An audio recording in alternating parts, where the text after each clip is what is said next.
Las evaluaciones funcionales ayudan a identificar las necesidades educativas específicas de las personas con discapacidad y otras condiciones atendidas en nuestros servicios, para la toma de decisiones con la finalidad de establecer intervenciones pertinentes en la mejora del desempeño y participación de la población atendida en los servicios de educación especial del estado de Yucatán.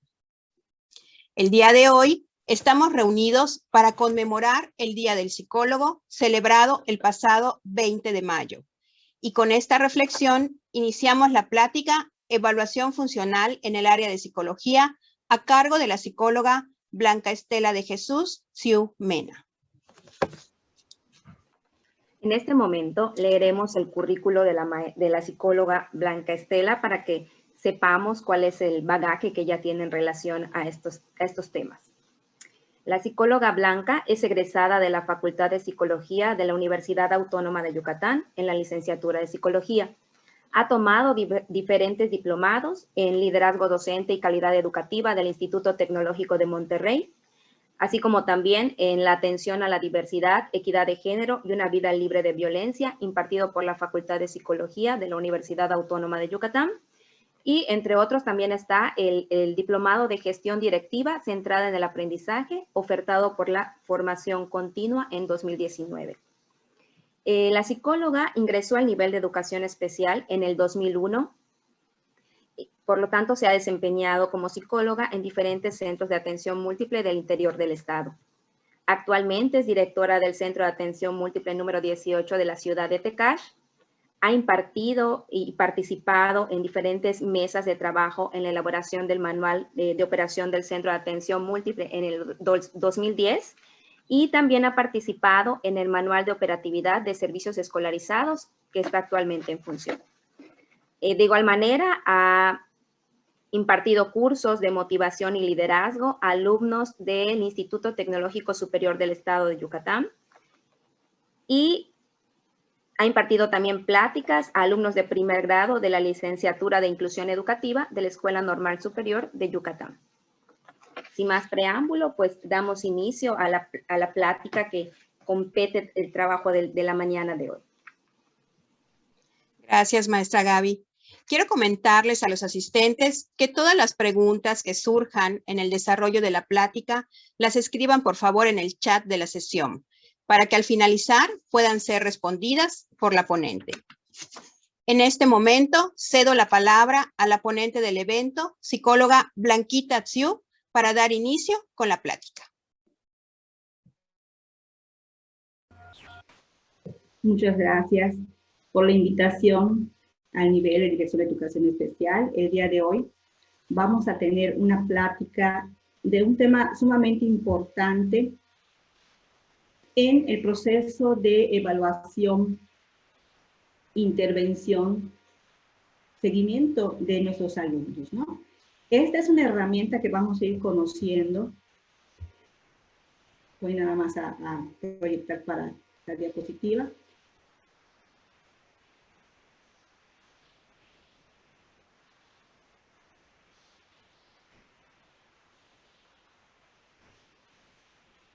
Bien, esta es una herramienta muy importante, la evaluación funcional, en este proceso de evaluación, de intervención y de seguimiento en alumnos con los que no podemos nosotros como psicólogos o psicólogas aplicar alguna prueba estandarizada o alguna escala de desarrollo, ¿sí?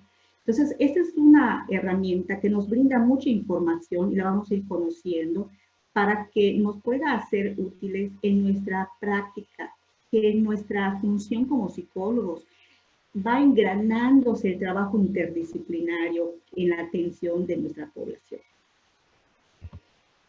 Por lo tanto, el objetivo de esa charla es describir valoraciones funcionales que pueden usarse en el área de psicología en la atención de alumnos con necesidades educativas específicas asociadas a una discapacidad.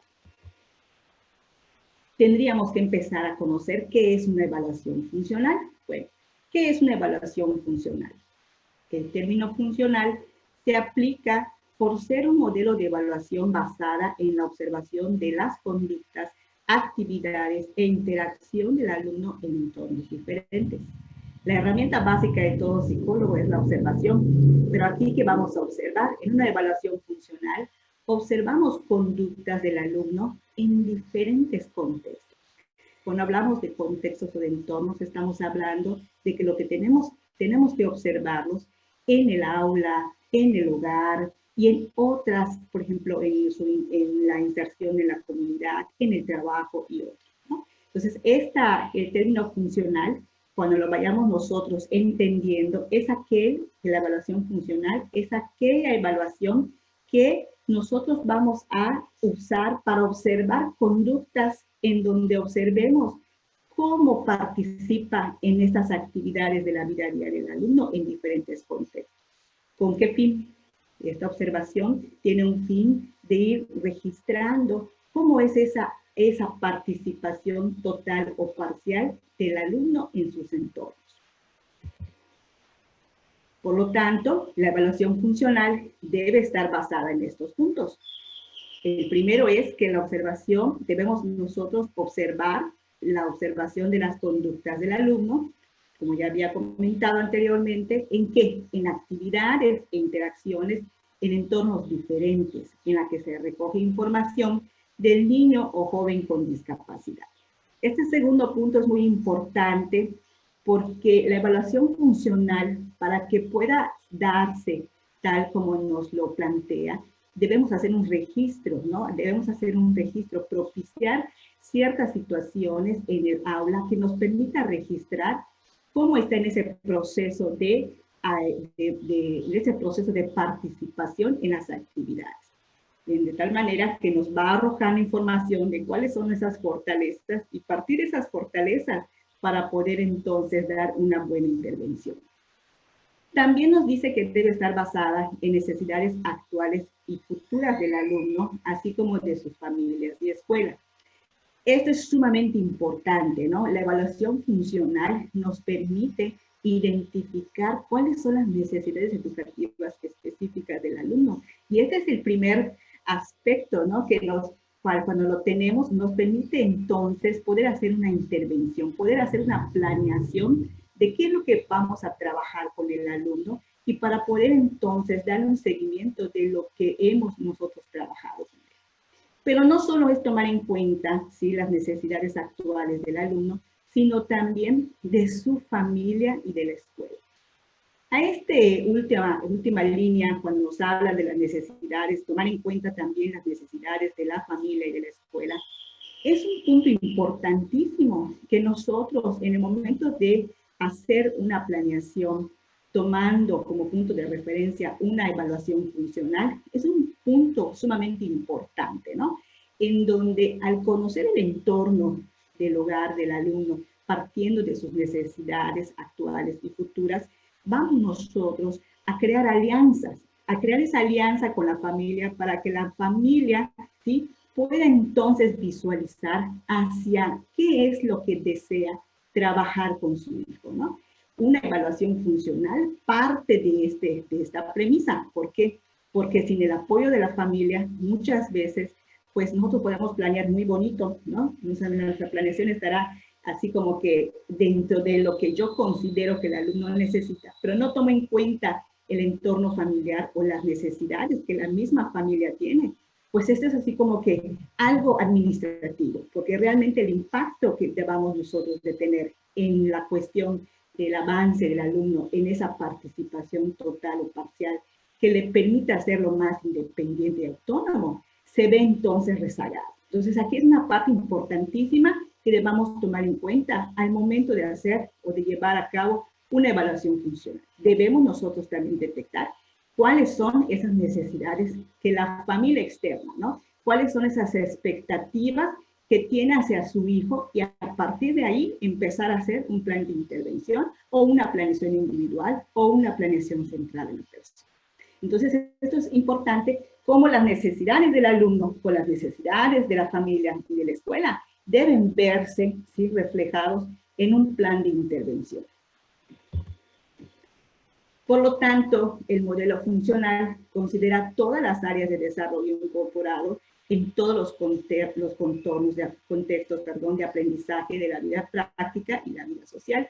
Aquí vamos a observar en el modelo funcional que podemos nosotros ir recabando, recolectando información de varias áreas de desarrollo. Nosotros vamos a ver algunas que nos competen como psicólogos, más sin embargo, las evaluaciones funcionales, ¿sí?, van explorando áreas de comunicación expresiva, receptiva, de interacción. También nos van evaluando o explorando áreas, por ejemplo, sensoriales, como la auditiva, la visual, el tacto, el olfato y así. Y otras áreas en donde no necesariamente a lo mejor nosotros como psicólogos estamos inmersos en cuanto a la exploración, pero que sí es importante conocerlas, ¿sí? ¿Por qué? Porque cuando nosotros hacemos una evaluación funcional, vamos a ver aquí que pues estamos trabajando de manera conjunta, como está en el último párrafo, con la familia, con la escuela, con la comunidad, en lo laboral, el trabajo, el ocio, la recreación, como áreas importantes para trabajar con el alumno con discapacidad. ¿A qué se refiere este último párrafo? A que en el momento en que nosotros hacemos un proceso de evaluación funcional, tengamos que hacerla en conjunto, ya sea de manera interdisciplinaria, con un docente, por ejemplo, de grupo, o mi docente de apoyo, ¿sí?, con la maestra de comunicación, o algún especialista externo, ¿sí?, que está atendiendo al alumno, en donde necesariamente, ¿sí?, tengo que ir conjugando cierta información para ir corroborando ciertos datos que me permitan a mí entonces visualizar cuál sería mi plan de intervención. Pero un aspecto muy importante o un contexto muy importante es la familia. La familia muchas veces nos da demasiada información acerca de cuándo el alumno, por ejemplo, cómo comunica, qué formas comunicativas usa, qué funciones comunicativas usa, ¿sí? A través de la familia conocemos cómo el alumno realiza de manera total o parcial ciertas actividades de la vida diaria y así. Entonces, la familia es nuestro mayor apoyo en la recabación de esa información de las áreas de desarrollo que vamos nosotros explorando como psicólogos. Bien, para esta evaluación entonces, como ya había mencionado anteriormente, pues es muy importante hacer partícipes a todos los involucrados en la educación del alumno, quienes pueden ser los padres de familia, ¿sí?, los cuidadores. A veces el cuidador no es el padre de familia, sino es la abuelita, el tío, o la hermana, o alguien, ¿no?, a una persona externa a la familia. Si hay terapeutas, ¿sí?, si está asistiendo a algún otro centro donde él esté recibiendo cierto tipo de terapia.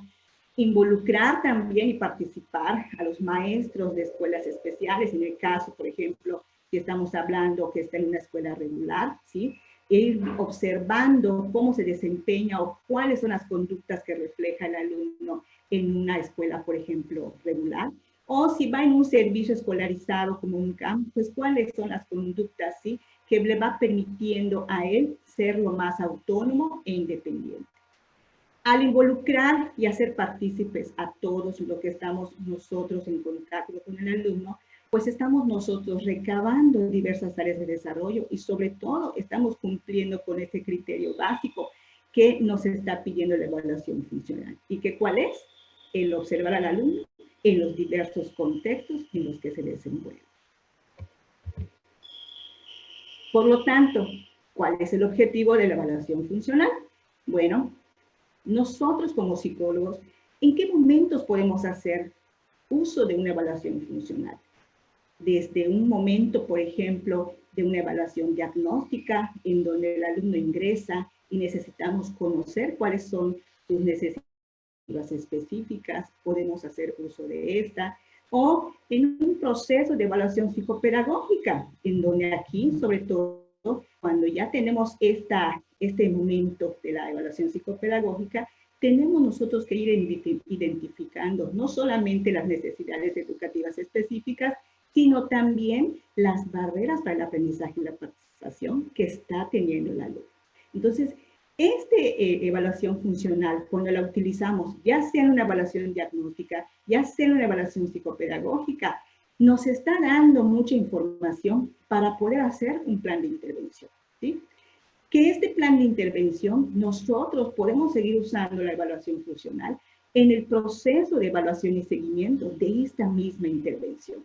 Es decir, recuerden que nosotros tenemos un enfoque formativo en el momento de evaluar, ¿no? Tenemos ciertos tiempos en los que evaluamos, ¿sí? Cómo está el alumno en ese proceso de aprendizaje. Entonces, mi plan de intervención tiene que tener ese enfoque igual, que en el momento en que yo puedo hacer uso de esta evaluación funcional, no solo para hacer un diagnóstico, no solo para identificar las necesidades educativas específicas, sino también como una herramienta para poderle dar esa evaluación y seguimiento a mi plan de intervención.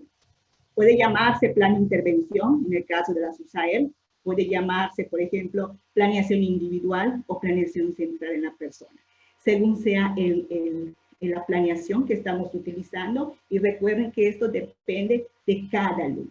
Nuestros alumnos son muy diferentes unos a otros, por lo tanto, yo como psicólogo tengo que ser muy claro en qué es lo que quiero explorar. Al buscar o al ser muy claros en lo que quiero explorar, ¿qué áreas? ¿Sí? Si voy a hacer una evaluación psicopedagógica, bueno, ¿qué áreas tengo yo que explorar? ¿Qué me está pidiendo a mí como psicólogo? Que es donde yo pueda brindar información sobre qué necesidades educativas específicas presente en mi área para poder entonces sugerir apoyos y ajustes racionales, ¿no? Entonces aquí es muy importante que este punto lo vayamos nosotros visualizando en que la evaluación funcional es una herramienta sumamente básica en todos los procesos que tenemos nosotros como psicólogos.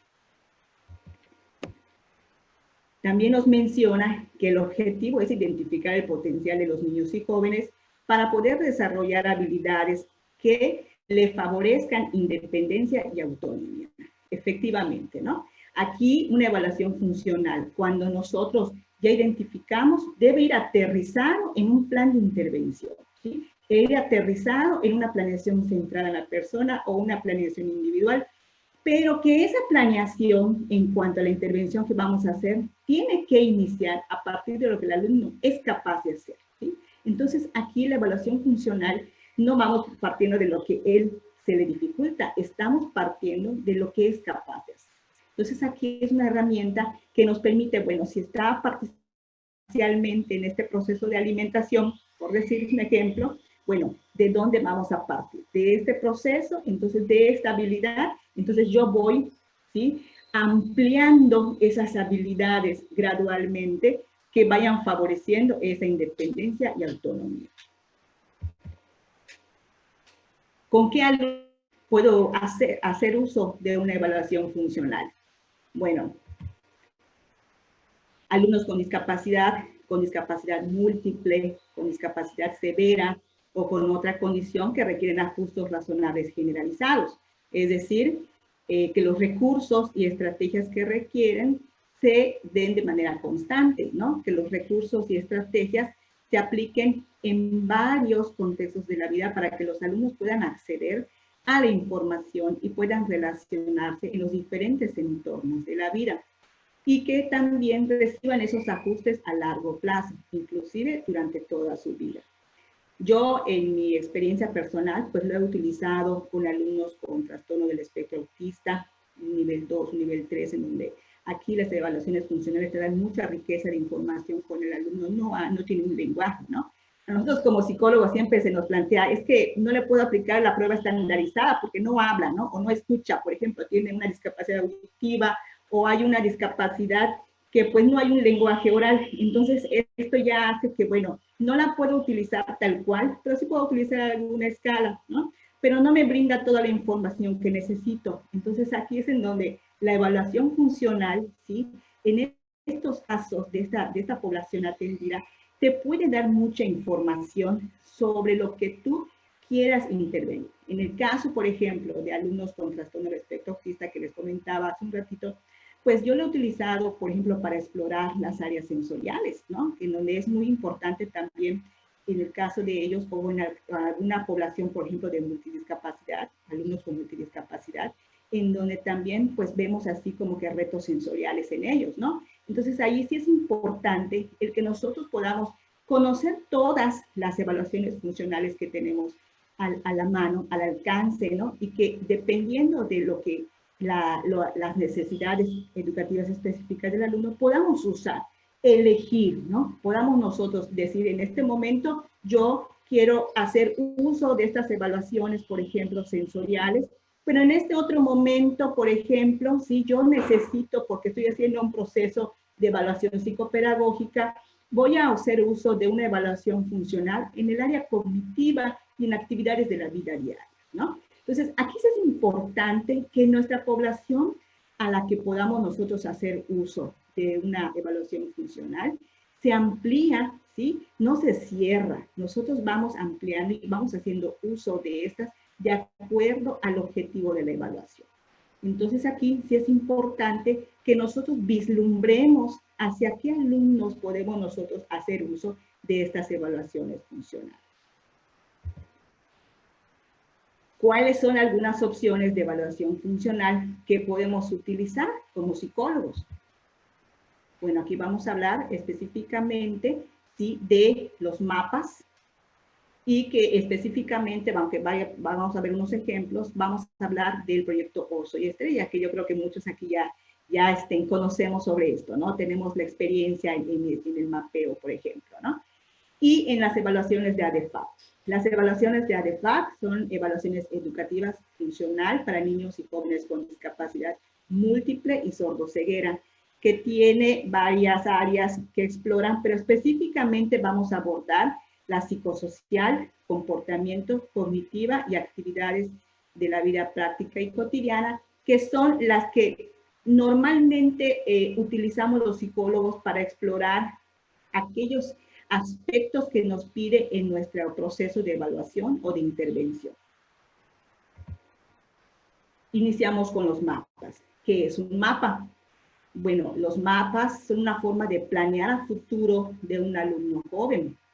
El nombre significa hacer planes de acción. En este proceso de planeación, las personas, ¿sí?, se reúnen y van platicando lo que conocen y se interesan del alumno, ¿sí? Quienes se reúnen: la familia, el equipo educativo, los compañeros de escuela, miembros de la comunidad. Y aquí Bob nos lo platica un poquito más detallado con el mapa comunicativo, que vuelve a hacer como que vuelve a reafirmar esta idea del mapa, ¿no? ¿El mapa qué es? El mapa es una manera en que nosotros tenemos información del alumno en cuanto a cuáles son sus fortalezas, ¿sí?, cuáles son algunas áreas que nosotros tengamos que ir, por ejemplo, trabajando, ¿sí?, y que a partir de estas fortalezas, pues, nosotros tomando cuáles son esas habilidades que tienen para llevarlo a otras habilidades de independencia y autonomía. Entonces, el mapa comunicativo que Bob, por ejemplo, plantea, no lo vuelve a reafirmar, es una herramienta para una planificación futura personal, ¿no? Aquí no lo vuelve a decir Bob, en donde te dice, bueno, ya tienes esa información del alumno, ya sabes cuáles son sus fortalezas, ya sabes a través de esta evaluación funcional o a través de proyecto Oso o Estrella que estés aplicando, ¿sí?, según sea el caso, ya tienes esa información sobre qué es lo que le gusta, qué es lo que no le gusta, qué se le dificulta, qué se le facilita, y de ahí vas partiendo para una planificación futura personal.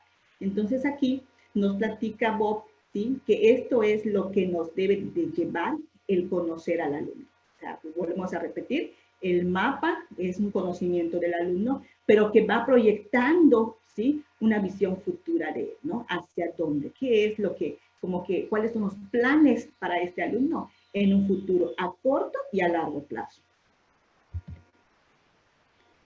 Bueno, pues entonces, el objetivo de los mapas, ¿cuál es? Aprender sobre las fortalezas de la persona, ¿sí? Como bien nos lo vuelve a recalcar, ¿no? Vamos partiendo de lo que el alumno es capaz de hacer. ¿Para qué? Para que a partir de esto podamos nosotros apoyarlo, a potenciar y mejorar esas habilidades que le permita contribuir, ¿no? A veces decimos, bueno, sí, es un alumno con multidiscapacidad que no tiene movimiento, por ejemplo, tiene afectada la cuestión, por ejemplo, las habilidades motrices, ¿no? y solamente, como tenemos una alumna que solamente es el movimiento de los ojos, y tú dices, bueno, ¿y cómo? ¿Cómo va a contribuir? ¿Cómo va a poder ser, por ejemplo, independiente o lo más autónomo, ¿no? Cuando pues su misma condición le está, por ejemplo, de alguna manera siendo dependiente de otra persona. Entonces aquí es donde entra, ¿no?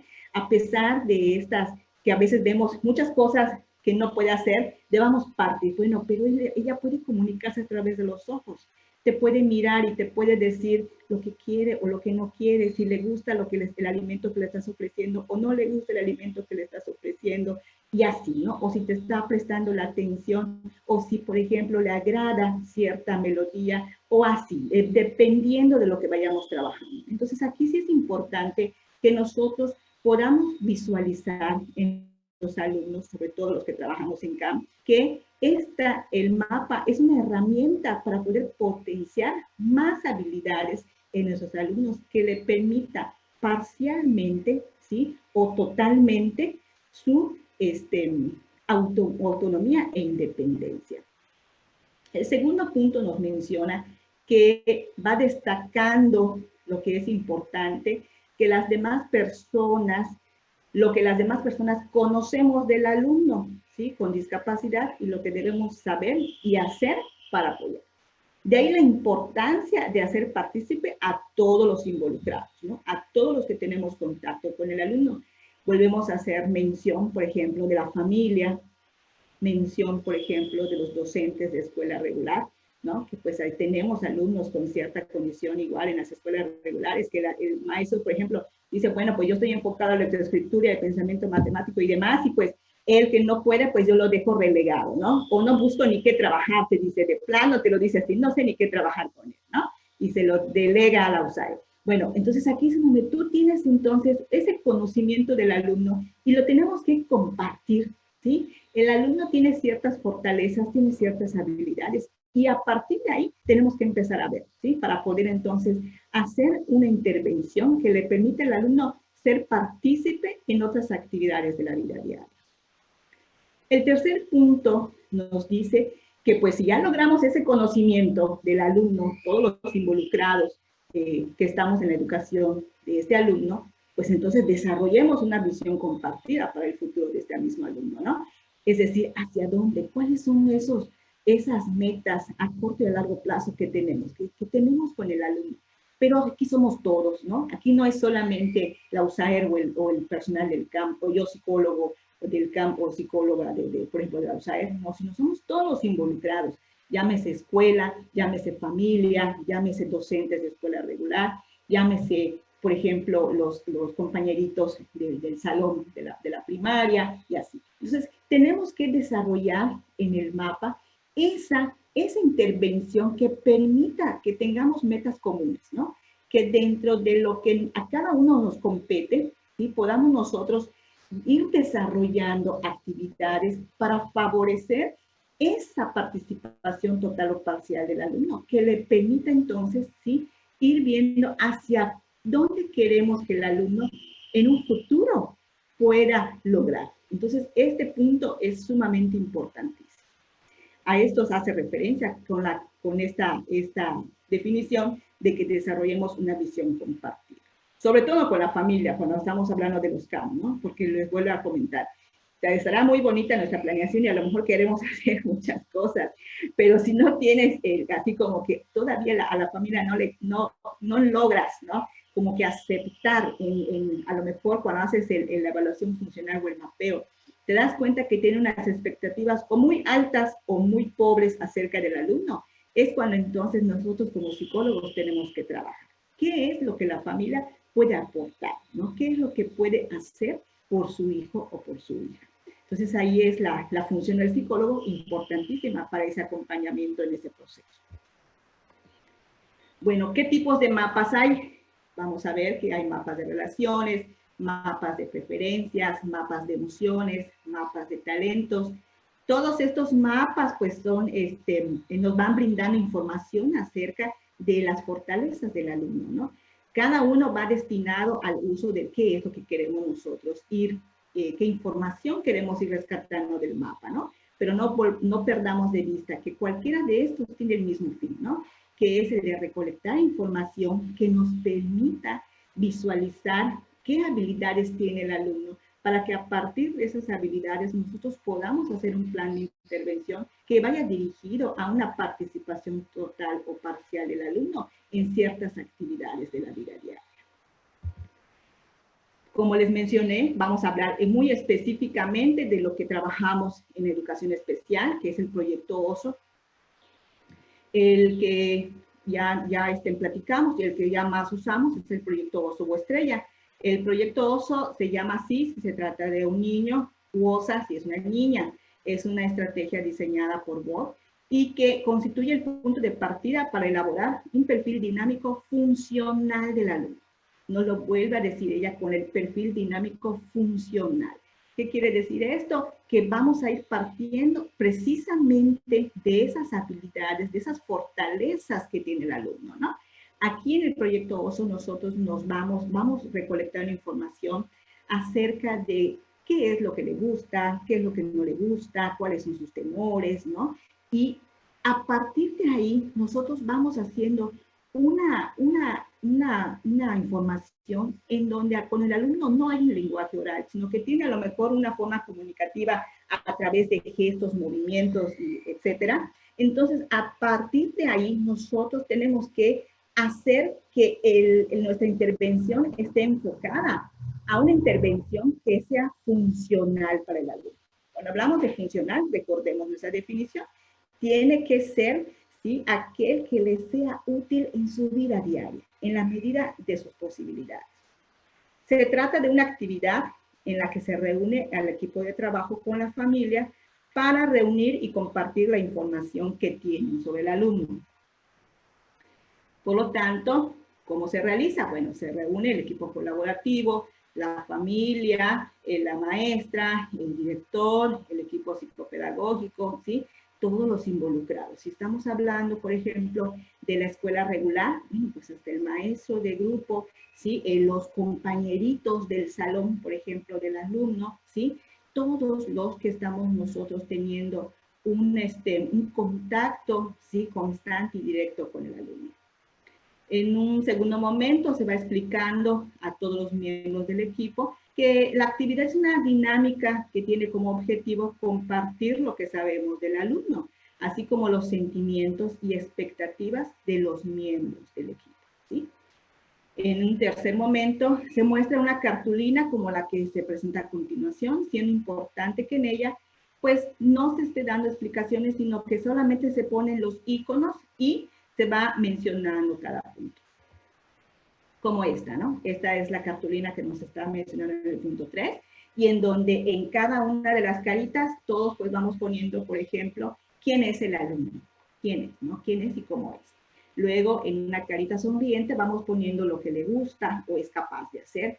Y aquí, cuando vayamos nosotros, cuando todos los que participamos en el proyecto OSO, pues vamos nosotros siendo lo más descriptivo posible. Es decir, ¿qué le gusta? Bueno, voy entonces a explorar todo, ¿no? Por ejemplo, si me interesa saber qué le gusta en la alimentación, qué le gusta en tiempos de ocio, qué le gusta en cuanto a elecciones, ¿sí?, y demás, entonces esto es necesario irlo abordando. ¿Para qué? Para conocer cómo expresa que le gusta, ¿sí?, y cómo me estoy dando cuenta yo que le gusta, ¿no? A lo mejor sé que le gusta porque sonríe, ¿sí? Está sonriendo cuando yo le pongo, por ejemplo, le gusta mucho, por ejemplo, la canción vamos a suponer, la canción de la rata de dos patas, por ejemplo, ¿no? Pero no le gusta que le ponga cri-cri, porque con cri-cri llora, ¿no? Entonces, bueno, yo ya vi que con esa de la rata de dos patas se sonríe y así como que está tranquila.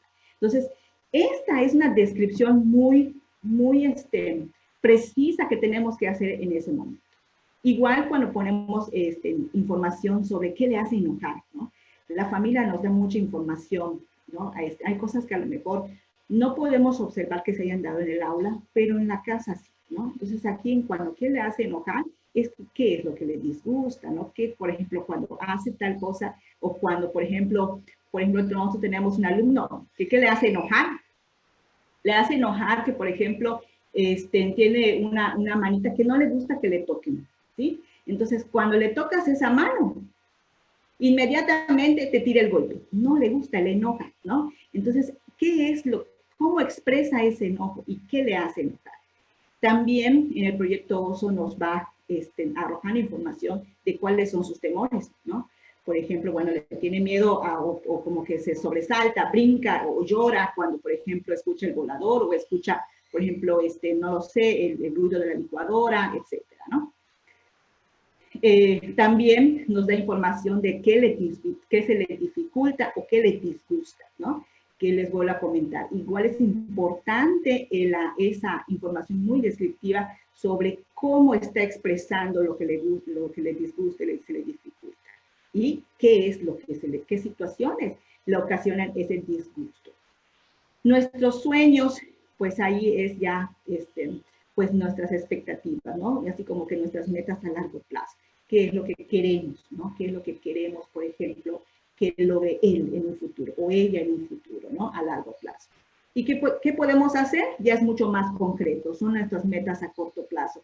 Bueno, ya me dijiste que tu sueño es, vamos a suponer que ahí vamos a ver igual los psicólogos las expectativas, ¿no? Te va a decir la mamá, pues mi sueño es que camine, que hable, ¿no? Y pues por la condición de vida que tiene, ¿sí? El diagnóstico nos arroja que pues muy difícilmente logre esto, ¿no? Entonces aquí es en donde nosotros, cuando la familia nos plantea nuestros sueños o qué podemos hacer, que son ya nuestras metas a corto y a largo plazo, ir visualizando cuáles son esas expectativas que la familia tiene, si son demasiado elevadas o son muy pobres, ¿no? Que también puede darse de esa manera. Y aquí abajito pues nos va describiendo, ¿no? Qué es lo que se va explorando en cada uno de estos escenarios. Bien. Se va explicando al equipo punto por punto la información que queremos tener de nuestro alumno y se pide que se vayan considerando diferentes aspectos y en la cartulina se va anotando lo que se va comentando.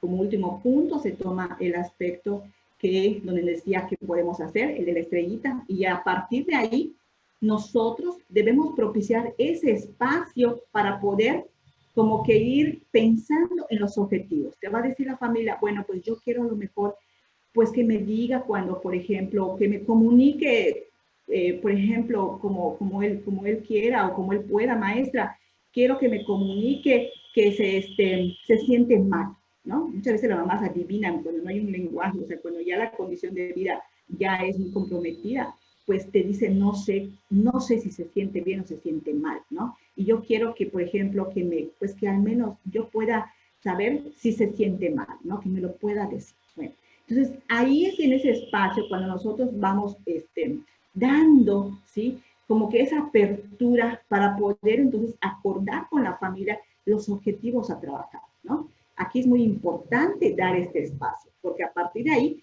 va entonces implícita nuestro plan de intervención. ¿Qué funciones tiene este ejercicio del proyecto OSO o el proyecto OSO? Romper la formalidad de la entrevista clásica, ¿no? O sea, aquí puedes obtener mucha información en donde, pues, estás en el contexto de la casa, estás observando los recursos que tiene la casa, ¿no? Estás observando la red de apoyo que tiene la familia, ¿sí? O si a lo mejor es solo una persona que tiene el cuidado del alumno. También, pues dice acá que tiene otra función, el de considerar en igualdad de condición tanto a la directora, a los padres, los docentes y los expertos, ¿no? Estamos en un ambiente prácticamente en donde ya se siente el padre de familia cómodo porque está en su casa, está siendo invitado a su casa, ¿no? Entonces aquí es en donde podemos hacer un espacio para poder tener ese propósito de recolectar información, pero en un espacio o en un contexto cómodo, tanto para el alumno como para la familia. Llevar a cabo un trabajo en equipo colaborativo desde la integración para que la responsabilidad y la coparticipación surjan de manera espontánea, ¿no? Es lo que les mencionaba, es lo que debemos nosotros de tratar. Que haya esos acuerdos en cuanto a qué objetivos vamos a trabajar con el alumno para que haya esa corresponsabilidad y coparticipación en el plan de intervención que vamos a elaborar de manera conjunta. El plan de intervención o la planeación central en la persona ¿sí? Tiene que hacerse de manera conjunta con la familia. El inciso D nos habla de compartir información, conocer lo que los demás piensan del niño, sus sentimientos y sus expectativas. Aquí, pues aquí, por ejemplo, cuando estamos invitando hasta los mismos compañeros del alumno, pues vamos viendo también que ellos dicen, cuando ya les dicen quién es y qué le gusta, a veces los niños te pueden dar mucha información, ¿no? Que a veces, pues, nosotros no hemos observado, o que a veces la familia, pues, como no hay niños en casa, por ejemplo, y no hay un contacto de niños con el alumno, pues no puede observar. Entonces ahí también es importantísimo. Por eso todos los que tenemos contacto con el alumno debemos estar involucrados para poder cumplir esta función, que es la de decir lo que conocemos del alumno, lo que pensamos que puede hacer y qué es lo que yo puedo hacer por él. En el inciso E nos habla de valorar el esfuerzo de padres y maestros buscando, pues, el bienestar para el niño. Entonces aquí es igual, como les mencionaba, se va relacionando con el inciso C. Tiene que hacerse de manera conjunta, ¿sí? Si el padre de familia, pues, está en ese proceso en donde tiene pocas expectativas y no le dé el caso, ¿no? a lo que queremos hacer, entonces ahí difícilmente vamos a tener un avance lo más deseado, ¿no? A lo mejor tenemos ciertas metas, pero esa meta no se logra al 100%. Entonces aquí sí es importante que vayamos valorando el trabajo tan importante que tiene la familia en nuestro plan de intervención. Y el inciso F nos habla que la función, sobre todo, es obtener información necesaria para iniciar un plan de acción conjuntamente. Y cuando habla de conjuntamente, lo volvemos a recalcar, ¿no? Es que es de la escuela con la familia. Y en el caso de las escuelas regulares, estamos hablando de la escuela regular, ¿no? Aquí tiene que hacerse un plan de acción en donde todos tengamos ciertas actividades a realizar para procurar esa participación parcial o total del alumno que le permita ser independiente y autónomo en los diversos contextos en los que él se desenvuelve. Llámese casa, llámese escuela. Bueno, como vimos al inicio, bueno, o sea, aquí también cuando ya el alumno es mayor de 10 años, ya no se habla de proyecto OSO, sino ya se habla de proyecto estrella, ¿no? La actividad es de igual manera, aunque sea otro nombre, tiene el mismo propósito y son los mismos pasos a seguir, ¿no? Nos dice que pues igual nos permite obtener datos valiosos acerca del niño o del joven, así como los puntos fuertes para la planeación futura, integrando a la familia y estableciendo compromisos mutuos. Nos vuelvo a decir otra vez los mismos propósitos, las mismas funciones del proyecto OSO. Se realiza este proceso con cada uno de nuestros alumnos, niños o jóvenes de nuevo ingreso. Y con los alumnos que ya tienen tiempo en la institución, se va efectuando cada 2 años para actualizar la información. Y que eso es muy importante, ¿no? Sobre todo nosotros como psicólogos, porque puede ser que, bueno, los intereses, ¿no?, del alumno van cambiando en edad cronológica. Entonces, hay cuestiones que esas no se detienen. Entonces, a no detenerse, pues nosotros también tenemos que irlas visualizando, ¿no? A lo mejor, como les dije, a lo mejor cuando tenía pues 3 años sí le gustaba Cricri, pero ahorita que ya tiene 16 años, pues ya le gusta más la rata de 2 patas, por ejemplo, ¿no? Entonces aquí es en donde también nosotros tenemos que ir actualizando esa información, ¿no? El alumno igual va cambiando en sus intereses, en sus habilidades y demás. Y aquí nos muestran ejemplos, ¿no? De proyecto OSO. Aquí, por ejemplo, Jimena es una niña. ¿Quién es? Ella es una niña muy alegre, risueña, le gusta dar abrazos, le gustan las actividades novedosas, disfruta interactuar con la tecnología, le gustan los peces, le gusta jugar con sus amigas. ¿Por qué es importante lo que le gusta? Porque a partir de ahí vamos nosotros haciendo nuestro plan de intervención. Ahí precisamente para nosotros tener esa atención, esa focalización, ¿sí? Necesitamos partir de lo que le gusta. Entonces, ese es un elemento muy importante para nosotros. A partir de esto que le gusta, podemos nosotros proponer ciertas actividades que realiza en casa o en escuela que al disfrutarlo, él pueda seguir aprendiendo y que le permita entonces desarrollar habilidades de independencia y autonomía. Y lo que no le gusta, pues es lo que tendríamos que evitar, ¿no? Bueno, si yo ya sé que no le gusta, como aquí no lo muestra, que lo regañen, o no le gusta, se siente, por ejemplo, mal cuando no comprende, cuando no le comprendemos lo que él quiere comunicar, entonces ahí es un punto también a trabajar, ¿no? Ahí es donde son cuestiones, bueno, si él se siente frustrado porque no le estamos entendiendo, entonces, ¿qué tendríamos que hacer, ¿no? Para que evitar precisamente, ¿verdad?, que ocurran estas emociones negativas, que cuando hay esta frustración, pues ya luego el alumno prácticamente, ¿qué hace? Dejar de comunicar, ¿no? Entonces, aquí es un punto muy importante que igual podamos ir trabajando, les voy a repetir, de manera interdisciplinaria. Que le enoja cuando le quitan sus pertenencias, le toman sus pertenencias, o que la actividad sea muy larga, ¿no? Es un punto importante igual en nuestra plan de intervención. Si yo estoy procurando que a partir de esto que le gusta realice ciertas actividades, bueno, pero yo ya sé que no le gusta o le enoja cuando le hago una actividad que va a hacer y que le va a llevar 30 minutos o una hora, bueno, entonces, ¿qué tengo que hacer, no? ¿Cuáles son esos apoyos que necesito implementar en mi plan de intervención? De igual manera, que por ejemplo a ella le da temor las muñecas, insectos, cambios de rutina, ¿no? ¿Cuáles son, por ejemplo, sus sueños? Es que logre una comunicación oral, que logre correr sin apoyo o que logre ser independiente.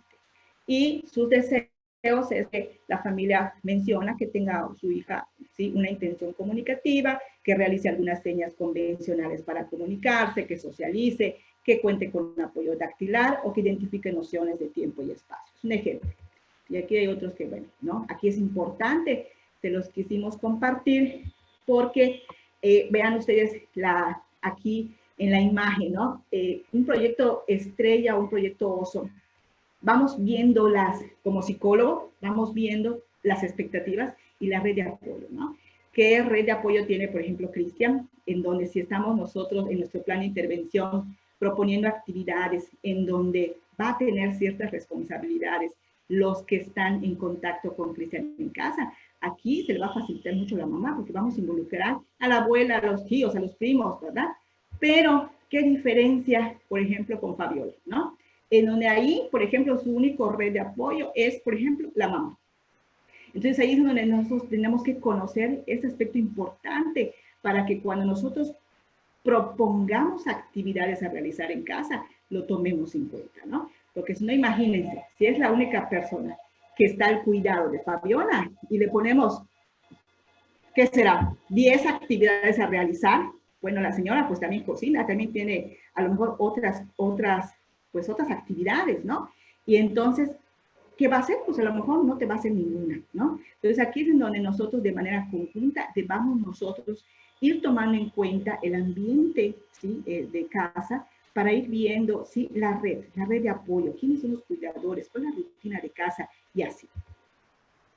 Bueno, el segundo aspecto que vamos a hablar es ADEFAP. ¿Cuál es el objetivo de estas valoraciones? Recoger datos de evaluación que permita orientar a las familias y a los profesionales, ¿sí?, dentro de un plan educativo que permita o que favorezca el desarrollo integral del estudiante, ¿no? Ese es uno de los objetivos que nosotros podamos como psicólogos ir orientando, ¿sí?, actividades, ¿sí?, ciertas situaciones que se pueden trabajar en casa o que se pueden trabajar en la escuela que le permita al alumno desarrollarse integralmente. Este modelo es de naturaleza funcional y colaborativo y está diseñado para evaluar a niños y jóvenes con discapacidades múltiples y sordoceguera con edades de 3 a 14 años. El objetivo es observar al niño o al joven con discapacidad en diferentes aspectos, actividades y entornos. Lo vuelvo a recalcar además, ¿no? No se pretende identificar una escala de evaluación o seguir parámetros preestablecidos en evaluaciones estandarizadas, más sí recomendar prácticas de intervención y la elaboración del plan educativo de intervención, en muchos casos individualizado. Aquí ese es un punto muy importante, ¿no? nosotros debemos también ser abiertos como psicólogos a utilizarlo, a utilizar estas evaluaciones funcionales. ¿Para qué? ¿Sí? ¿Con qué propósito? ¿Sí? Recordemos que estamos en un proceso en donde estamos nosotros llevando al alumno, acercándolo a un nivel de pensamiento, ¿sí? Nuestra función también nos pide que los vayamos nosotros desarrollando actividades de la vida diaria para que pueda hacerlo más independiente y autónomo, en donde el alumno pueda expresar en la medida de sus posibilidades de una forma comunicativa que él tenga, ¿sí? Sus emociones y demás, ¿no? Y sobre todo los dispositivos básicos de aprendizaje. Entonces aquí es muy importante, si esto es lo que yo necesito trabajar en mi intervención, bueno, aquí la escala de ADFAP, perdón, la evaluación funcional de ADFAP, nos está arrojando una información cualitativa rica en información, ¿no? Nos va dando esa información sobre todos estos aspectos que nosotros debemos trabajar, pero nos está diciendo cómo el alumno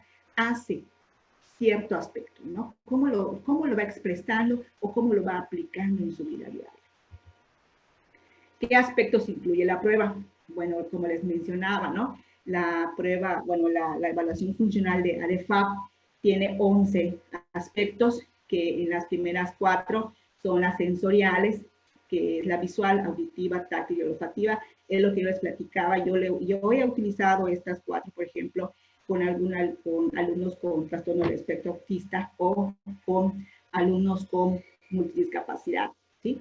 O con alguna discapacidad motriz, porque te permite tener información acerca, ¿sí?, de la tolerancia a ciertos pues, estímulos, ¿no? Que aquí ya vimos, ¿no? Que nos va explorando diversos. Entonces, a partir de esto puedes tú empezar a trabajar.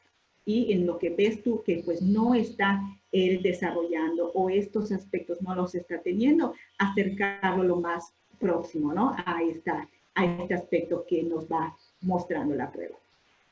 También tenemos la prueba de lenguaje y comunicación, que es lo que yo les platicaba. A mí me da mucha luz igual la de lenguaje y comunicación como psicóloga. ¿Por qué? Porque pues nos va expresando cómo el alumno se comunica de manera expresiva, de manera receptiva, en sus interacciones, ¿no? Entonces, bueno, yo no soy maestra de comunicación, o decir, bueno, no me compete, ¿no? No, pero sí necesito conocer cómo el alumno, ¿sí?, se comunica, para que a partir de ahí pueda yo también, de manera conjunta, el trabajo interdisciplinario se pueda dar. Si está utilizando un sistema alternativo de comunicación, aquí es muy importante, ¿no? El que ese trabajo yo lo conozca, el que yo pueda también ir teniendo en cuenta para que cuando yo planee mis actividades lo tome en cuenta. Entonces, aquí sí es un poquito de todo, ¿no? Aquí es como que tenemos que conocer de todo, aunque digamos, bueno, pero no me corresponde por la función que tengo, pero sí tengo que conocer al alumno en su lenguaje, ¿no? Recuerden que el lenguaje y el pensamiento pues van de la mano, entonces es un aspecto muy importante que tenemos que conocer con el apoyo de la maestra de comunicación. El sexto aspecto es el disfagia y la alimentación, que igual es muy importante, ¿no? Que pues son las dificultades en la deglución que pueda tener algún alumno por la condición que tiene, ¿no? Que también nos va arrojando aspectos a poder evaluar o ir analizando de manera descriptiva. El séptimo es el aspecto motor, en alumnos que pues tenemos con discapacidad motriz en cuanto a postura, movimiento y propiocepción. La octava de orientación y movilidad, que pues esto es en el caso, por ejemplo, si tenemos en algún alumno ciego, ¿no? Que pues también podamos nosotros ir viendo, bueno, en qué proceso está de orientación y movilidad y que a partir de dónde está, a dónde lo tengo que llevar. Entonces la prueba igual te va mostrando, ¿no? Qué es lo que como que nos va mostrando gradualmente hacia dónde te vamos a llevar al alumno. Y los últimos, que es la psicosocial, que ahorita vamos a platicar un poquito más de esta, que ya nos corresponde a nosotros como psicólogos irlas explorando un poquito más, conocerlas, ¿sí? Sobre todo las actividades de la vida diaria y actividades básicas de la vida diaria y la educativa. Bueno, vamos a abordar, como ya les comenté, estas 4. En el área psicosocial. El área psicosocial es aquella que se realiza a través de una entrevista, ¿no? Al cuidador, a la familia, a todas aquellas personas que conocen al alumno en cuanto a sus antecedentes, ¿no? Como aquí les puse un ejemplo, que es lo que normalmente nosotros hacemos en una entrevista, ¿no? Inicial. Y llega el alumno por primera vez a la escuela y pues nosotros tenemos que hacerle esta entrevista.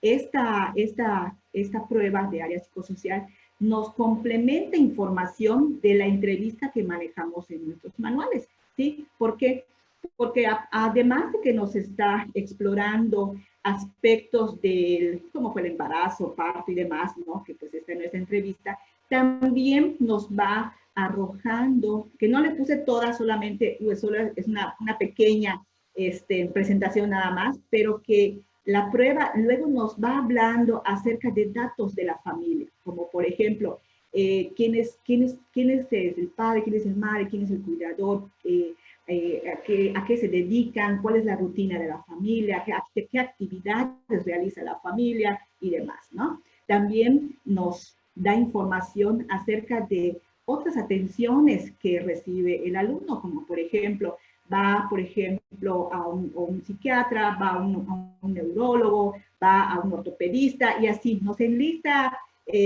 otras especializaciones y que también podamos registrar, por ejemplo, cuántos días de la semana va y cuánto tiempo, ¿no? Entonces, eso también son alguna información que nos puede ser útil si en un momento dado necesitamos en el plan de intervención, pues información del especialista externo a nuestro servicio, ¿no? Llámese campo, llámese USAID.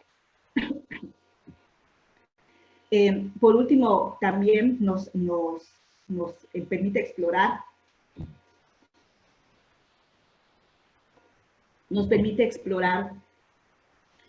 por ejemplo, lo que le gusta y lo que no le gusta en diferentes aspectos. Por ejemplo, en sus alimentos, en los objetos, en personas y así, ¿no? Y aquí es donde yo les platico, ¿no? Aquí la riqueza de la información es cualitativa. Cuando nosotros ponemos lo que le gusta, pues es así tratar de que en la entrevista te pueda decir la familia todo aquello que le guste y cómo la familia observa que el alumno le está expresando que le gusta, ¿no? Entonces aquí es donde necesitamos ir como que teniendo mucha información, pero así como que esa parte de ojo clínico de los psicólogos en cuanto a rescatar toda aquella información que nos ayude como equipo interdisciplinario a hacer un plan de intervención. Por último, finaliza el área psicosocial con pues, la pregunta de las expectativas de la familia, ¿no? ¿Qué desea? ¿Qué desea la familia? Pues que su hijo a través de esta evaluación logre, ¿no? Y a partir de ahí empezamos un trabajo. Empezamos ya a pensar, a establecer acuerdos en cuanto a la intervención que podamos nosotros tener en el entorno escolar y en el entorno familiar.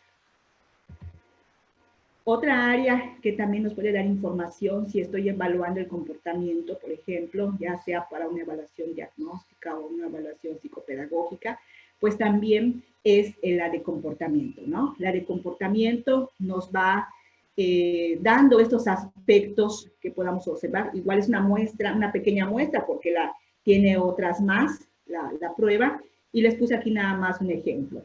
Acepta los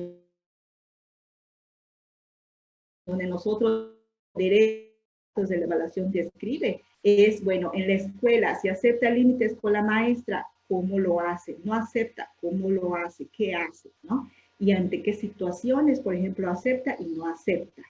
Prefiere estar solo, en casa, en la escuela. Entonces, aquí es un registro, aquí a partir de esta, en el contexto escolar y de casa.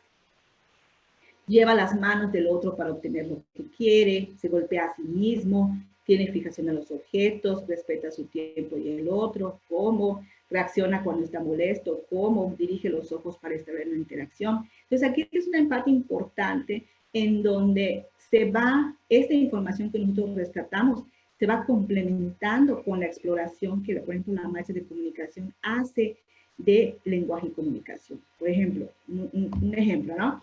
Lo que les decía hace un rato de un alumno, donde dice, se golpea a sí mismo. Bueno, muchos van a decir, bueno, sí, porque se golpea a sí mismo, porque, y damos una idea del por qué, ¿no? Así como que estamos así haciendo que juicios de por qué se está golpeando a sí mismo. Pero en el momento de poder observar al alumno en el aula o en la casa, nos damos cuenta de que se golpea a sí mismo, pero cuando, por ejemplo, le tocan la mano, ¿no? Por ejemplo, como les decía, a Joan, por ejemplo, si le agarramos su mano derecha, él empieza a golpearse, a golpearse, a golpearse. Entonces, si no le gusta, ¿sí? Entonces no se le toca, ¿no? Porque el alumno lo hace cuando ocurre esta situación. Pero como no puede hablar, es su manera de comunicar que no le agrada, que le enoja, ¿no? No le agrada. Entonces, esta parte es importante en la riqueza de la información que podamos nosotros, pues, aquí escribir, ¿no? Entonces, no es solamente poner sí, no, sino que aquí la parte importante es lo cualitativo, cómo lo hace, en qué situaciones y demás. En el área cognitiva, por ejemplo, también nos da aspectos para observar, como les decía, ¿no? Bueno, pues quiero saber cómo están esos dispositivos básicos, por ejemplo, de atención o de memoria. Bueno, pues entonces aquí es donde yo puedo rescatar mucha información, ¿no? Aquí, por ejemplo, cómo tiene atención al medio, si hay una anticipación de la acción o actividades, si anticipa los pasos de las actividades, si memoriza la secuencia de las actividades, si recuerda lo que hizo el día anterior, si toma decisiones, si utiliza al adulto para conseguir lo que quiere, si busca lo que quiere, y vuelvo a repetir lo mismo, ¿no? Aquí es qué tan descriptivos somos en cuanto a lo que estamos nosotros observando. Y pues si esto es lo que quiero yo observar, pues ir propiciando, ¿no? Actividades en donde yo pueda observar en el aula, en donde yo vea que a lo mejor, vamos a suponer, en el campo, estamos en la rutina, ¿no? Entonces, en la rutina, yo veo que el alumno, por ejemplo, puede hacer una anticipación de la actividad, ¿sí? Porque ya antes que, por ejemplo, ya sea a la hora que se vaya a casa, él 10, 15 minutos antes ya fue por su mochila, ¿sí? O sea, él ya sabe que ya viene la actividad de irse a casa, ya finaliza su rutina, ¿sí? O unos minutos antes, vamos a suponer, de la hora de la comida, el alumno va por su lunch, ¿no? Va por su mochila al lunch, o empieza, por ejemplo, un alumno que no hay movilidad, por ejemplo, empieza a sonar la boca, ¿no? Bueno, esto te está haciendo a ti, te está comunicando que está anticipando esa acción de comer, por ejemplo, ¿no? O de irse a casa. Entonces, aquí sí es importante lo descriptivo, todo aquello que nos permita a nosotros, bueno, sí puede anticipar, ¿no? Lo hace de esta manera y anticipa estas actividades y todas las que podamos observar. Entonces, este es un ejemplo, ¿sí? De cómo a partir de la información en el área cognitiva podamos ir viendo. No anticipa, ¿no? Pero sí tiene atención al medio. Bueno, entonces, ¿qué es lo que deberíamos nosotros trabajar? Entonces, esto es lo que la riqueza de estas pruebas que nos permite ir vislumbrando, ¿no? Está en este punto hacia dónde lo tengo que ir llevando gradualmente. El área de la actividad de la vida diaria y actividad básica de la vida diaria. Las actividades de la vida diaria son aquellas actividades de autocuidado como la alimentación, el baño, ¿no? La vestimenta. En las actividades básicas de la vida diaria son aquellas actividades que van propiciando una independencia en la comunidad o en casa, ¿no? Por ejemplo, una independencia en la comunidad, por ejemplo, es cuando pues ya puede ir a comprar, ¿no? Va a la tiendita que está cerca de su casa y puede ir a comprar, ¿no? O va en triciclo, ¿sí? Va en triciclo a ver a su abuelita y ya puede, por ejemplo, hacer uso del dinero. Ya puede saber cuánto va a pagar y cuánto, por ejemplo, le van a dar de cabo, por ejemplo, ¿no? O una actividad, por ejemplo, de independencia en el hogar podría ser que se prepare sus alimentos él solo, ¿no? O que lave su ropa, por ejemplo, o que ordene sus pertenencias, o que limpie su cuarto, y así podemos hacer mención de otros. Entonces, de igual manera, esta prueba nos va, igual es una muestra, no es todo lo que nos va pidiendo que exploremos esta prueba de actividad de la vida diaria. Eso es una pequeña prueba nada más, es una muestra en donde para que ustedes conozcan un poquito, los que ya la han utilizado ya saben que pues hay muchos aspectos más, ¿no?, a trabajar. Por ejemplo, nos va pidiendo en dónde se comunica, dónde se alimenta, en qué lugar se alimenta, ¿sí?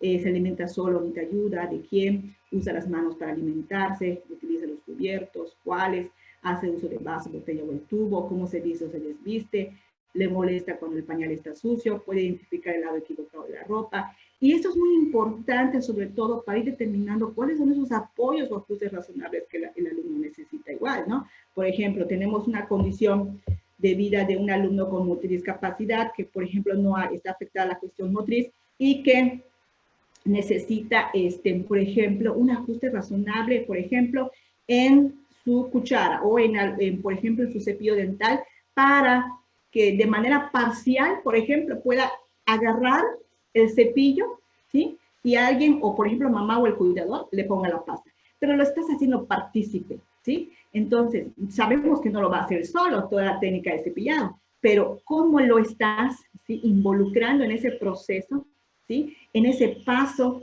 de esta actividad, ¿no? Entonces, aquí es donde es importantísimo la riqueza de la información que podamos tener, ¿no?, con ese propósito, que haya esa información y que nos vaya permitiendo ir vislumbrando las fortalezas del alumno y a partir de esas fortalezas ir determinando qué apoyos y ajustes razonables requiere para que pueda ser lo más independiente y autónomo dentro de sus posibilidades.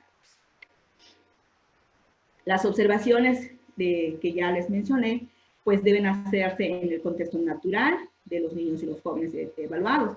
Por eso, pues tiene que hacerse en los entornos donde él se desenvuelva. No hay una fecha límite para concluir la evaluación, ya que al recoger alguna información, pues puede incluir la participación de diferentes profesionales. Por ejemplo, cuando necesitamos de información de un especialista externo a nuestro servicio, por ejemplo, ¿no? Entonces, a pesar de que no hay una fecha límite para concluir la evaluación y que sobre todo que tomemos en cuenta que nosotros estamos pues si tenemos un enfoque de evaluación formativa, pues sobre todo que debamos nosotros rescatar este último párrafo en donde a partir de la información que tengamos, ¿sí?, podamos nosotros presentar un informe único que vaya abarcando y articulando las áreas observadas y evaluadas, que incluya recomendaciones para padres y o profesionales. Este informe único elaborado conjuntamente por todos los involucrados en la evaluación es lo que caracteriza el modelo colaborativo interdisciplinar. Y vuelvo a repetir, llámese CAM, llámese USAER, con la escuela regular y la familia. Entonces, aquí sí es importante que nosotros, en el momento en que podamos nosotros hacer este informe cualitativo, ¿sí?, entonces podamos a partir de ahí dar estas sugerencias de trabajo, ¿no? Terminar, ¿sí?, aterrizar con un plan de intervención. Llámese planeación centrada en la persona, planeación individual u otro. Bien, el papel de la familia en la aplicación de las valoraciones funcionales. Yo creo que ya está requete dicho, ¿no? Pero sin embargo, es importante volver a enfatizar.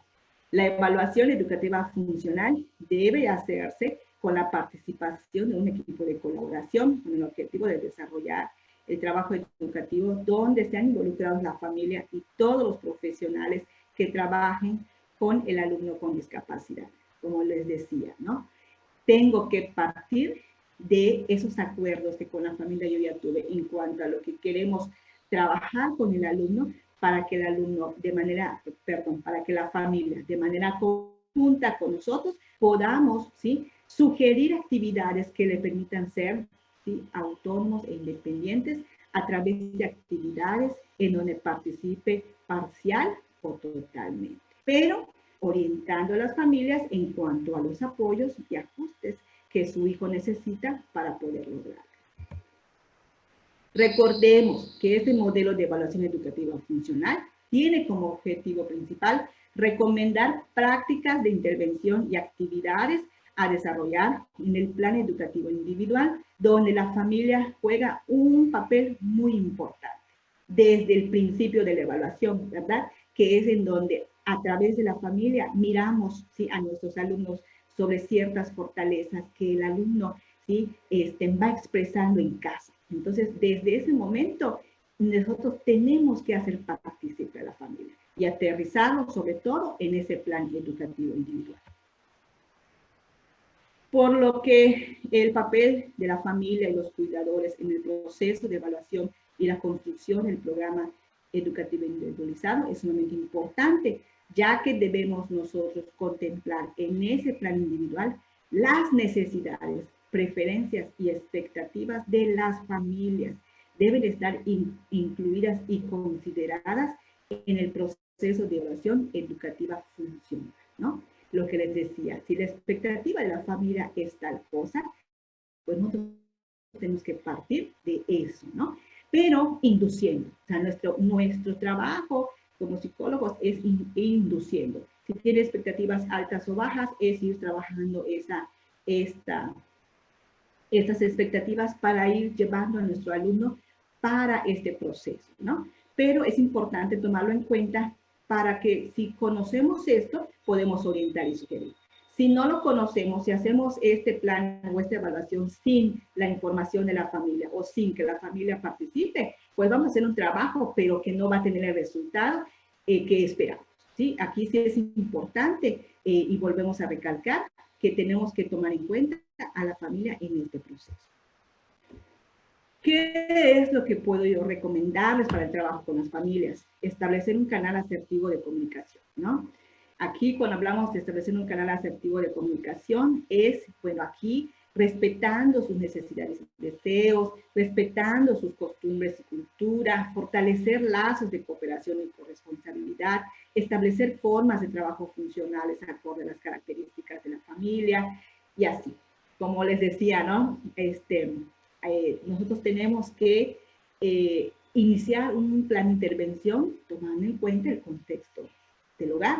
Entonces, si sus costumbres, por ejemplo, es de, vamos a suponer que pues es la de, por ejemplo, vamos a suponer, como decimos los psicólogos, voy a trabajar control de esfínteres, ¿no? Que vaya al baño el sol y le hago un bonito, por ejemplo, un programa de control de esfínteres, pero pues no tiene, y lo pongo así bonito, que lo siente en la taza y demás, pero la familia no tiene baño, ¿no? Usa excusado, usa, ¿no? Otra cosa, ¿no? Para hacer sus necesidades. Entonces aquí es donde es muy importante, ¿sí?, que nosotros conozcamos y bueno, nuestro punto de partida en nuestro plan de intervención es de los recursos que la familia tiene, ¿no?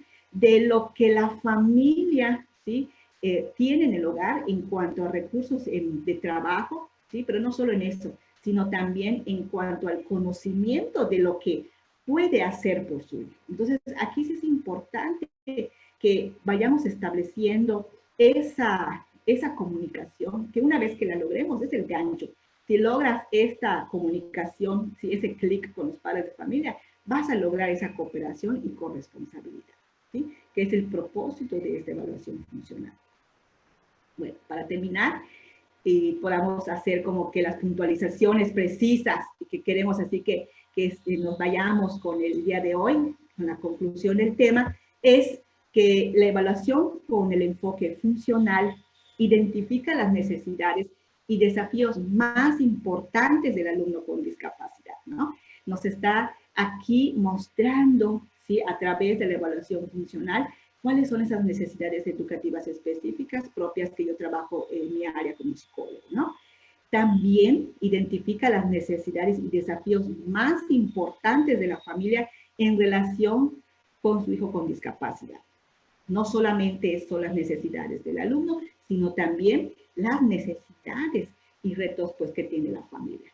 También identifica las barreras para el aprendizaje y la participación. La evaluación con un enfoque funcional se realiza de forma interdisciplinaria, volvemos a hacer énfasis con esta palabrita, se realiza de forma interdisciplinaria y de ser posible también de forma transdisciplinaria, propiciando una fuerte vinculación de especialistas para propiciar la educación integral del alumno.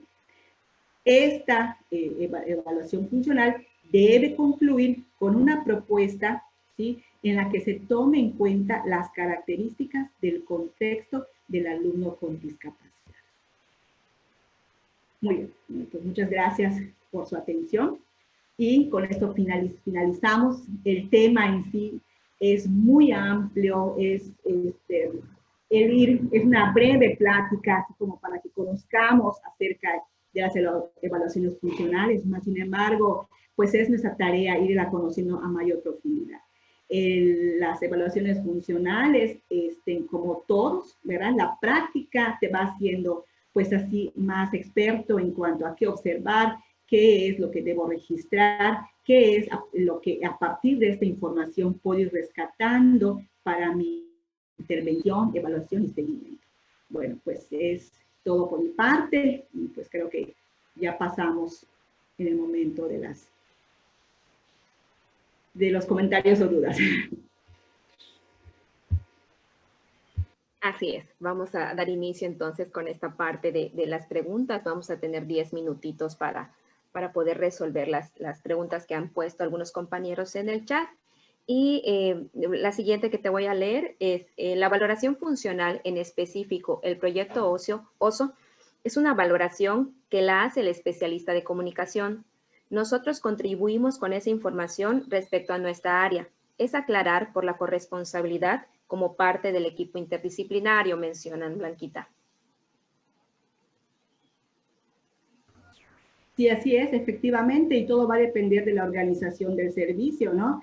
Cuando tenemos a todo el equipo, pues qué chévere, ¿no? Sí, realmente quien lidera el proyecto OSO, pues es la maestra de comunicación, pero cuando un CAM o un outsider, pues no tiene una maestra de comunicación, bueno, pues aquí, como les decía, tenemos que conocer, ¿sí? Y poder nosotros orientar y dirigir. Entonces, sí es muy importante, como les platicaba, que muchos pensarán, es que no a mí me corresponde, no es mi función.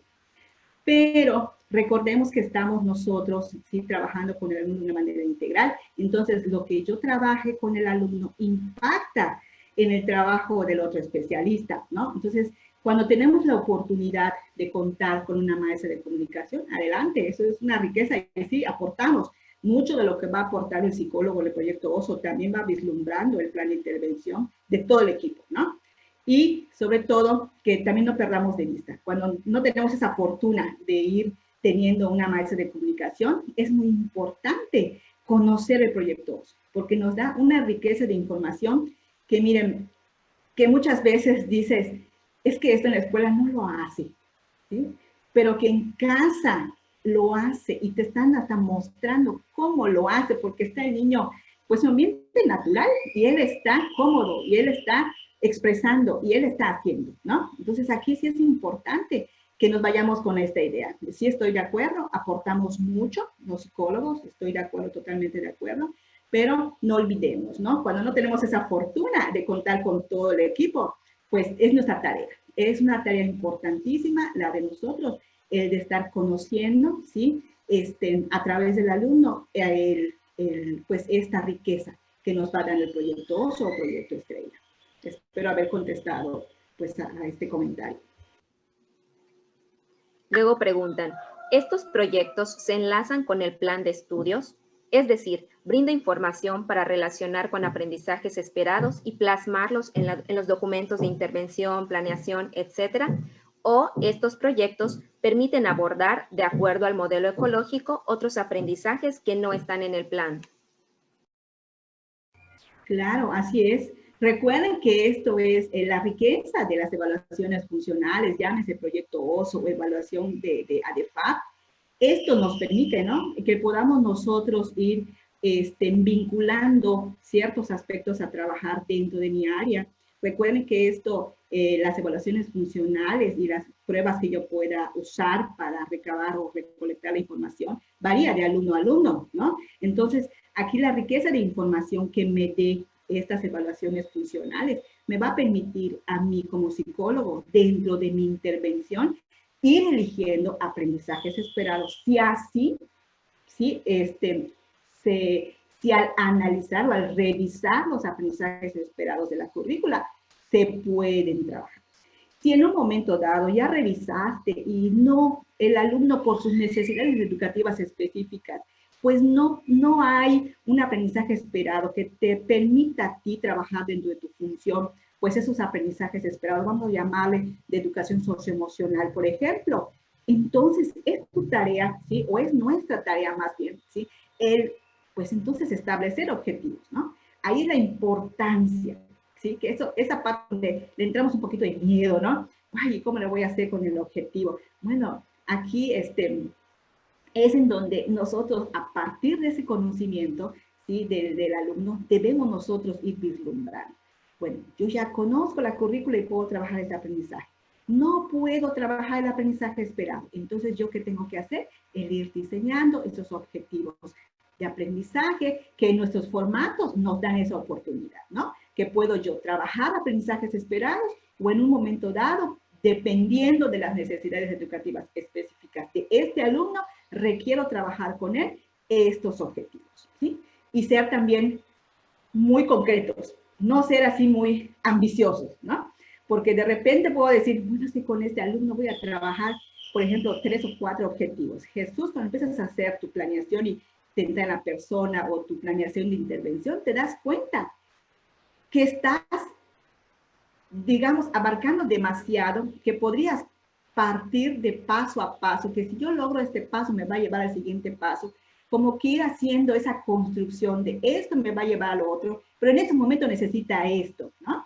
Entonces, partir de ahí, porque entonces nos cansamos nosotros, se cansa la familia y damos así como que es que no lo avanza, ¿no? Porque a lo mejor fuimos en mi plan de intervención, fuimos muy ambiciosos, ¿no? Y quisimos abarcar un sinfín de cosas. Entonces es un momento de ir priorizando, pero con el equipo interdisciplinar. Porque recuerden que es un trabajo en conjunto, ¿sí? ¿Y qué es lo que vamos a trabajar en conjunto con mi equipo, con mi docente, con mi maestra de comunicación, pero también con la familia? Porque recuerden que aquí la pieza clave a desarrollar esas actividades va a ser la familia. Entonces, nosotros tenemos que centrarnos en eso.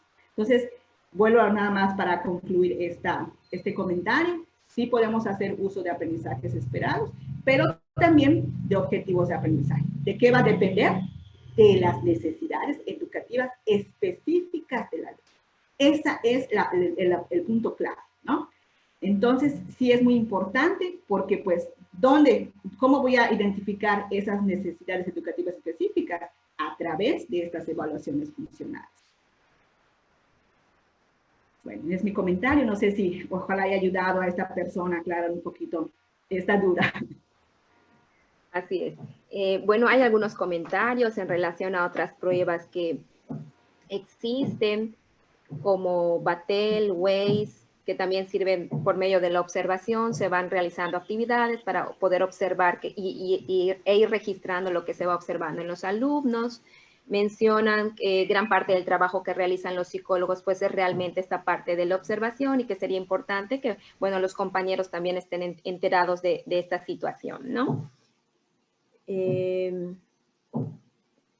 Hay comentarios en relación a que está muy clara la información. Muchas gracias por la información. Preguntan acerca de las diapositivas y acerca del material bibliográfico. ¿Se les compartirá en el transcurso de la semana o a partir de la siguiente semana? En el caso del PowerPoint hay que hacer algunas modificaciones porque tenemos imágenes de alumnos, de padres.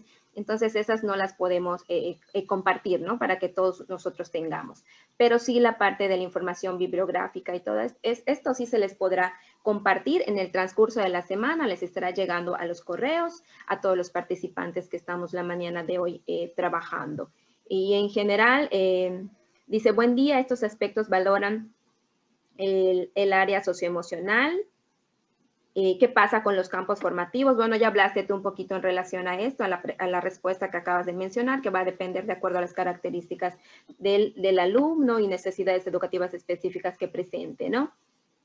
Nos preguntan si hay formatos, que si los pueden proporcionar y demás. Dentro del material bibliográfico que se les va a mandar, ahí está, por ejemplo, el material de ADEFAP, tiene la escala completita donde vamos a ir pudiendo poner las observaciones que se van realizando de acuerdo a las diferentes áreas que mencionó la psicóloga. estoy tratando como de las más cortitas, irte preguntando, y las que ya tengo respuesta, pues irlas diciendo, porque el tiempo era de 10 minutitos, que justamente ya se nos acaba. En general, hablan, te dan las gracias por la información que se ha presentado la mañana de hoy, está muy clara, muchas gracias, Blanquita, gracias por la información, y también en relación al ir despejando las dudas que algunos de los compañeros han tenido. Ya me marcan los 10 minutitos que habíamos dejado para el tiempo de preguntas, así que vamos a continuar en este momento con el programa. No queda más que reiterar nuestro agradecimiento a la ponente de hoy y a todos por su presencia y por su atención. No queríamos dejar pasar desapercibido, ¿no? La conmemoración del Día del Psicólogo, que aunque fue en días pasados, bueno, se pudo dar a efecto en esta fecha, pues la conmemoración. Muchas gracias a todos y damos por concluido este evento. Juntos trabajamos por la inclusión. Buenos días.